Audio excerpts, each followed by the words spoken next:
Halo teman-teman semuanya, di kesempatan kali ini aku mau berbagi materi dari mata kuliah Direct Marketing. Oke, sesuai dengan namanya, yaitu Direct Marketing, yang berarti adalah pemasaran langsung. Contohnya itu ada pemasaran face to face, lalu kita bisa menggunakan teknologi seperti notifikasi, pop-up iklan, dan juga email marketing. Direct marketing ini digunakan untuk efisiensi anggaran iklan. Lalu cara kerjanya dari direct marketing sendiri adalah kita sebagai pengiklan itu berusaha memfokuskan siapa yang akan kita tuju. Nah, dengan hal ini itu akan membuat anggaran iklan kita itu lebih efisien. Caranya adalah dengan mengumpulkan data, lalu kita analisis. Lalu, where does direct marketing fit into marketing? Kecocokannya adalah ketika konsumen kita itu happy, maka kita akan mendapatkan profit perusahaan. Karena semakin akurat sebuah iklan, maka iklan tersebut akan mengakibatkan target beli.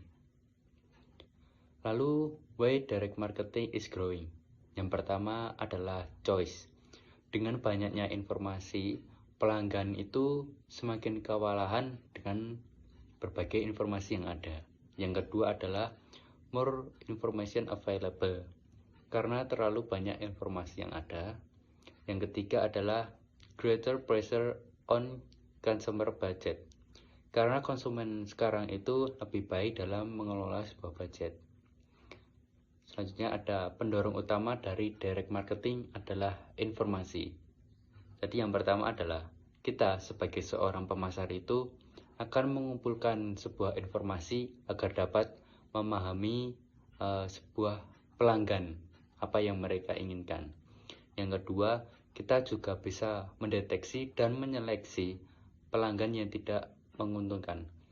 Jadi kita tidak perlu repot-repot untuk mengurus pelanggan yang tidak diperlukan karena akan merugikan perusahaan kita sendiri. Lalu selanjutnya adalah dari mana informasi konsumen itu datang. Yang pertama adalah market research.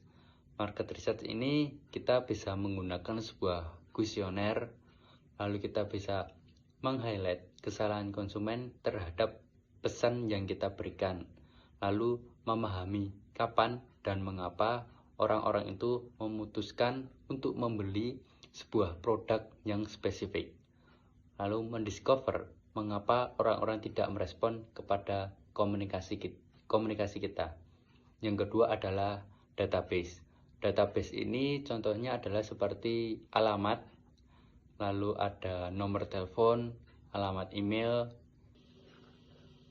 Selanjutnya teman-teman, ada marketing communication. Marketing communication ini memiliki 4 tujuan. Tujuan yang pertama adalah untuk menginisiasi sebuah hubungan. Yang kedua, untuk membangun hubungan kepada transaksi penjualan. Yang tiga, untuk menjaga sebuah hubungan. Dan yang terakhir, itu untuk reactification. Lalu ada objective SMART. Untuk S-nya, yaitu spesifik. Tujuannya harus jelas. Yang kedua adalah measurable. Measurable ini harus ada angkanya agar bisa diukur.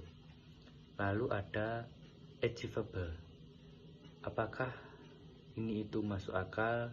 Apakah ini itu bisa diraih? Kemudian ada realistic. Contohnya, jika penjualan pada tahun ini 600 juta, perkiraan untuk tahun berikutnya itu ada di 700 juta. Lalu ada time yang terakhir. Ini itu kita menentukan deadline. Lalu ada budget allocation. Pada elemen ini kita itu sudah pasti membutuhkan analisis forecast. Seperti target setahun itu bisa dilihat dari target per minggunya, lalu besarnya dana iklan ini berdasarkan jumlah penjualan. Ingin menemukan hubungan antara budget pemasaran dan IMC. Lalu ada creative message strategies. Pengembangan konsep kreatif adalah konten. Tantangannya itu pada konsistensi pada setiap pesan. Jadi tidak hanya pengembangannya, tapi pesan konsisten melalui berbagai saluran yang kita miliki. Perlu juga membuat konten yang pragmatif, yaitu menonjolkan sebuah keunggulan. Lalu ada media delivery strategy. Jadi media ini ada dua. Yang pertama adalah legacy, itu ada TV, radio, dan juga majalah. Jadi legacy ini lebih konvensional. Yang kedua ada digital media seperti sosmed, email, dan marketing website. Tantangannya itu pada budget alokasi. Bagaimana kita bisa mencapai konsumen dengan media yang ada dengan budget yang terbatas. Metode dan perencanaan yang akurat itu penting untuk sumber dana yang lebih efektif. Oke, jadi kita akan belajar bagaimana cara mencari sebuah data. Yang pertama adalah mencari data dari konsumen, yaitu data yang diinput dari konsumen itu apa aja. Contohnya ada nama dan alamat. Hal ini dilakukan untuk melakukan personalisasi. Selanjutnya ada transactional information, informasi terkait transaksi pelanggan terhadap barang yang sudah dibeli. Lalu ada how long have they been customer. Jadi sudah berapa lama sih mereka menjadi customer kita. Next ada lifestyle data. Data terkait gaya hidup itu harus diidentifikasi. Bagaimana cara mendapatkannya? Yaitu dengan cara kuesioner.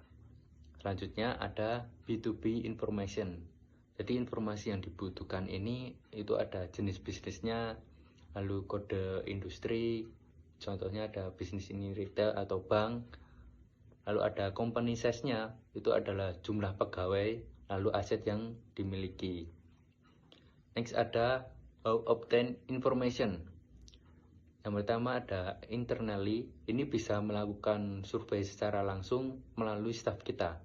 Yang kedua ada externally, ini bisnis itu biasanya menyediakan data yang bisa dicari, mencari data dari industri retail atau data yang dibeli. Yang ketiga ada marketing research, yaitu dengan teknik yang ada, contohnya ada regresi linear.